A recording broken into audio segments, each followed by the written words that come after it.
This year's theme is discovery. That's our journey this year, to discover whatever there is to discover. And this month's theme is surrender. Put them together, and we get to surrender into the discovery. So this is a big month, April. This month we celebrate Easter, which is all about rising above conditions, rising above the relative world into that divine truth.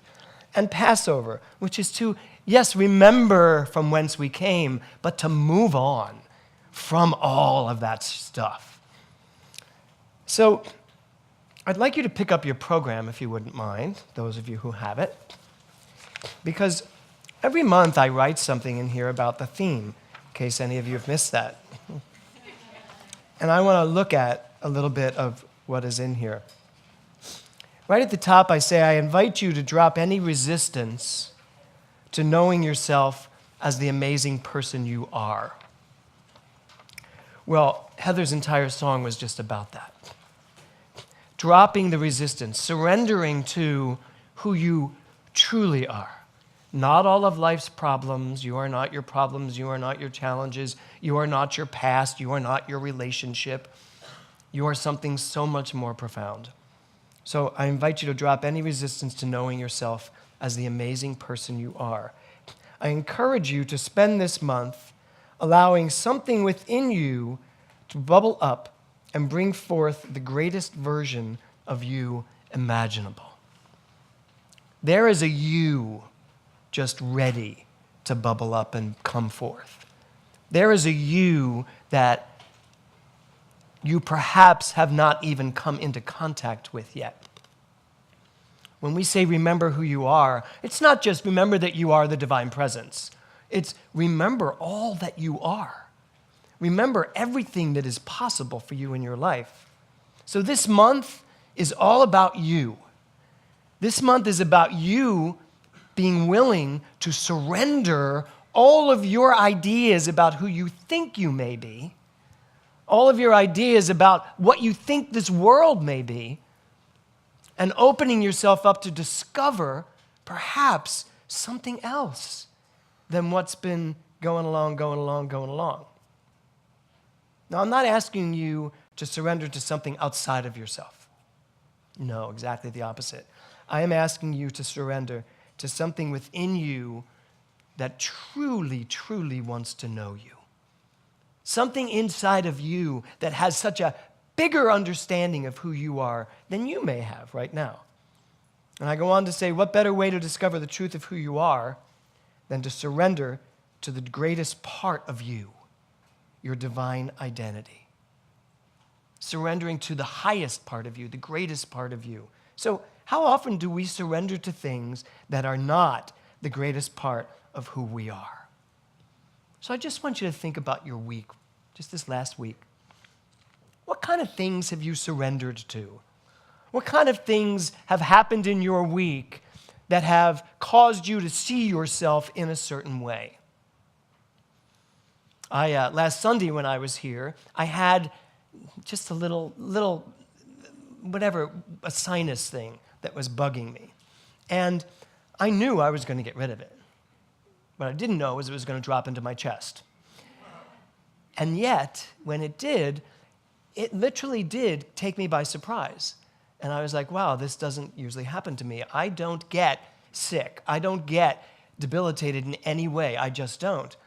And yet, as soon as it dropped in, and I know what surrender is all about, I know what we're here to discover, I had to say, why is this here? What is going on? And all I got was, your heart is heavy. Your chest is heavy. And slow down and pay attention to what you're actually emotionally feeling right now in your life. And as soon as I did that, there was relief. And there was a sense of, all right, let this play through. So what are the things that you have been surrendering to, and where has it got you? Or has that gotten? Where has it gotten you? When you surrender to your issues, to your problem. How many people here have issues? Good, okay. So what does it mean to surrender to your issues? Are you really surrendering to your issues, or are you really just surrendering your issues? allowing something inside of you to deal with whatever that issue may be. It all starts with the willingness to surrender. Marianne Williamson says this, and Andrea also quoted her this morning. The moment of surrender is not when life is over, it's when it begins. So what are you willing to surrender to let something new inside of you begin to emerge? And I guess the real important question is, what do you need to surrender? If you were to ask yourself right now, what is it I need to let go of? I guarantee you something will pop up. Something already popped up in my head. At the end of my little thing there, I say, there is so much to learn from silence. All of life's treasures reside within each of us and is accessible to the degree that we allow it to be known. And that's Ernest Holmes. He says everything is ours to the degree that we accept it, to the degree that we allow it to be a part of our lives.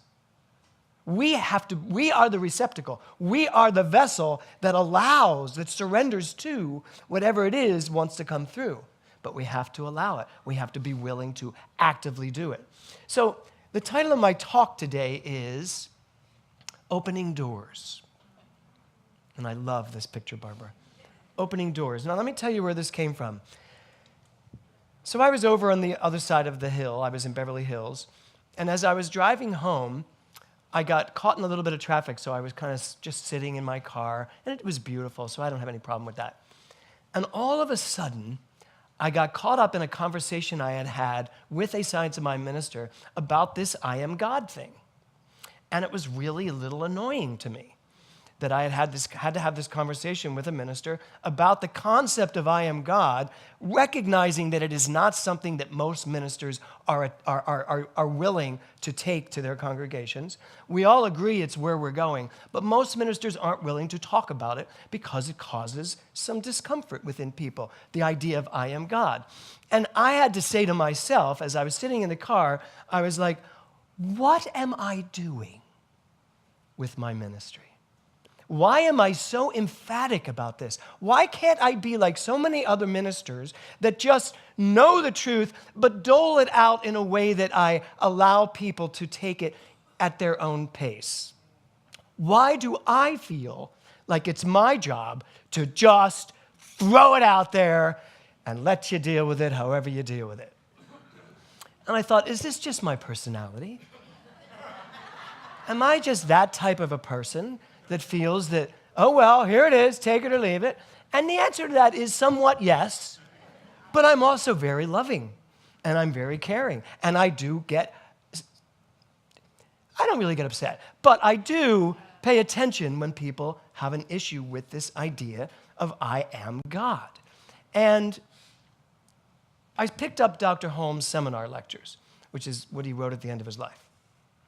And then I went back to, and I literally Googled Baltimore Catechism. How many of you ever studied the Baltimore Catechism? How many Catholics, ex-Catholics, or Catholics in the room? So that was what we all studied as children as Catholics, the Baltimore Catechism. And I started looking at some of the things that the Baltimore Catechism was teaching me as a young boy, that God is everywhere, that there's no place where God isn't. Well, if God is everywhere, God is right here. It's who I am. Nothing is not God.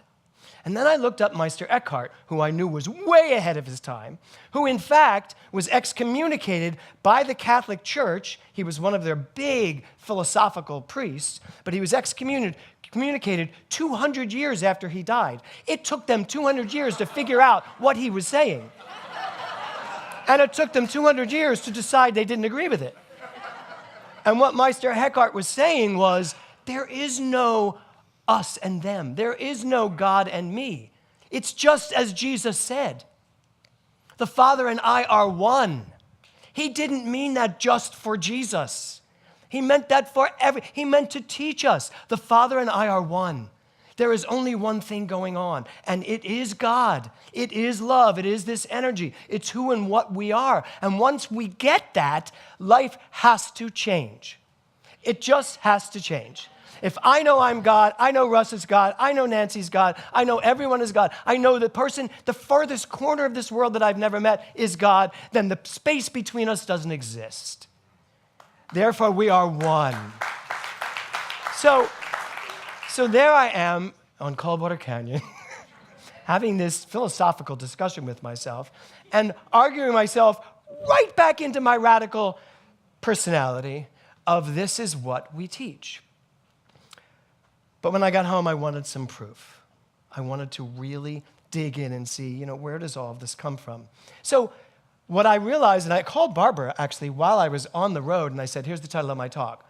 Because what I realize is that you and I, you by proxy of being the Global Truth Center, you are at the precipice of opening these doors. There are so many doors to open when it comes to spirituality. There are so many doors to open when it comes to you knowing who you are, to knowing the depth and the breadth and the expansiveness of your mind, of your soul. I'm sure you all know, since November when Nora passed, I have been asking more questions than I ever knew were possible to even have. Where did she go? Where is she? Where is her energy? All of this that I knew intellectually while I was teaching it. But now I need answers. I need proof. And I get it. It's interesting. Today, driving here, I very often will call Nora's cell phone because it's still on. And I just talk to her and tell her what's going on. And then I always tell her to call me back. And I said, and I know you think that's funny, but do call me back. I said, it's something. You got to do something today. Just call me back. And right after meditation, Jason Henson came over and said, I was just told to give you a hug. And I said, oh, did Nora tell you? And he looked at me, he went, I kind of didn't want to say that, but yeah. I believe this. I get it. I absolutely get it. This whole concept. So opening doors, is that what we want to be about? I say yes. We need to open these doors to know more of who we are, to know more about the breadth and depth of what is possible for us as divine human beings, not just human beings struggling to make a living, but divine human beings, people that are willing to step out and say, this is the absolute truth, no matter what the pushback is. There's always pushback. There is always those that are comfortable where they are, and there's always those that are uncomfortable where they are, wanting to move us somewhere else. And then that uncomfortable spot eventually becomes the comfort spot. And then you got to move it again and do it over here and follow the people that are willing to shake things up a little bit just to see where can we go. So in 1901, there was a psychiatrist by the name of Richard Burke. And he wrote a book called Cosmic Consciousness, a study of the evolution of the human mind. Anyone read that? Of course you did. So, good for you. So it's an amazing book. It's very, very dense. But this is 1901. And what this psychiatrist said was that there are three levels of consciousness. There's the lowest level of consciousness, which is just the reactive consciousness. When you react to stimulus, you can react. That's animals, plants, and people. It's one evolution of our genesis. And then there's the second level of consciousness, which is the moment that we realized that we could think, self-consciousness. And he says the third level of consciousness is cosmic consciousness, and it's where we're going. Now, there are many other teachers that teach 5 levels of consciousness, 7 levels of consciousness, but every single one of them land at the top level at cosmic consciousness. And cosmic consciousness is when mankind finally realizes it is one with everything. There's no longer a separation. We are in the age of cosmic consciousness, even though he wrote this book over 120 years ago, or 119 years ago. Back then, he was saying mankind is on the verge of understanding the interconnectivity of all things everywhere, past, present, and future. So that's who we are. That's why we come together in this room, to remind ourselves, to remember who we are. We are something much bigger than this individual shell. We get so caught up in this being so important, this individual thing. And yet, the sooner we're able to really reach into that cosmic consciousness and understand and know ourselves as the fullness of life, as I am you, you are me. As soon as we get that, we have risen in consciousness. So, I thought I could read this. Let's try these again. He says this, he says, a higher form of consciousness than any one possessed by the ordinary man is cosmic consciousness. Essentially what he's saying is, it is time for us to walk through the doorway of our consciousness, to not be okay with just being where we are and saying, no, everything's fine, this is who I am. There is so much more for us to know. And when you walk through that door, when you open that doorway, because I like to think of myself as someone who has already opened that door. I get it. I totally get the idea of who I am. But I also recognize now that I've kind of just done this into the doorway.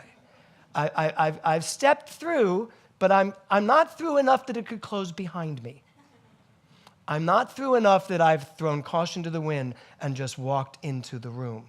I've reached around and I've said, this looks really interesting. All of that was fun and good, and I get it, but this looks fascinating. And I am ready now to walk through that door, because what I know is that when I get into that door and I let that door close behind me, there will be thousands of more doors. And until we walk through this door, there's no other doorway. If you are going to hang out in the doorway, seeing what's going on, you won't see very far, because there are so many more doors just waiting for us to open. In the seminar lectures, Ernest Holmes quotes Dr. Burke so often. It's interesting. At the end of his life, he started quoting this particular gentleman. And he says this, he says, it's very difficult to let go of the little. This is Dr. Ernest Holmes. It is very difficult to let go of the little, and we cannot take hold of the big until we let go of the little. Well, I think philosophy, psychology, psychiatry, religion, spirituality, in some respect, is the little that we need to let go of in order to start exposing ourselves to the big, to something that's even grander, greater, more understandable. And I'm not saying we dismiss it or diss it or say it's not valuable, because it is. But allowing ourselves to see what will come next. So, it's very difficult to let go of the little. We cannot take hold of the big until we let go of the little. So my question to you for this month and today, what are the little things that are dominating your life that you need to let go of in order to open yourself up for the big that is ready to know you? I can tell you, when I look at my own life, there are many little things that preoccupy my days. Little things that I am clearly now looking at and saying, I don't need this to be what my life is about. I can surrender this. So I want you to really spend this month thinking. And I know it's a bit of a challenge, because some of us are very content and happy. You know, I was sitting in my hot tub yesterday looking up at this magnificent sky, this 300-year-old oak tree, this beautiful home, my amazing husband, and, you know, my two gorgeous dogs thank God, sitting on their pillows way over there. And I just thought, this is absolutely magnificent. And yes, and yet, it's just a little speck in the dust that is the universe. Don't get so comfortable, James, sitting here in this comfort. Allow yourself to go out in the world, see what there is to see, know what there is to know. Be uncomfortable if you need to be in order to see and hear and feel more. So what little do you need to let go of to open yourself up to the big? Trust me, the big is there, because you know where the big is? It's right inside of you. It's who you are. It's what you are. You are God. I don't care what anybody tells you. You are God, and so is every other person on this planet. And so is that very amazing, energetic love that fills and moves through each one of us. Is it audacious? Is it arrogant of me to say I am God? I don't believe so. I believe it would be irresponsible of me to not say who I truly am when I know who I am. And it would be irresponsible of me to not tell you who I see when I know who I see. We got to stop playing small. We got to stop listening to those that are comfortable and being willing to be uncomfortable in our own shoes, saying, I know there is a bigger expression of me somewhere within me ready to just explode out of me. That's who we get to be this month. Surrender the little, grab onto the big, know that that's who and what you are, live from that perspective, and then watch what happens. Namaste.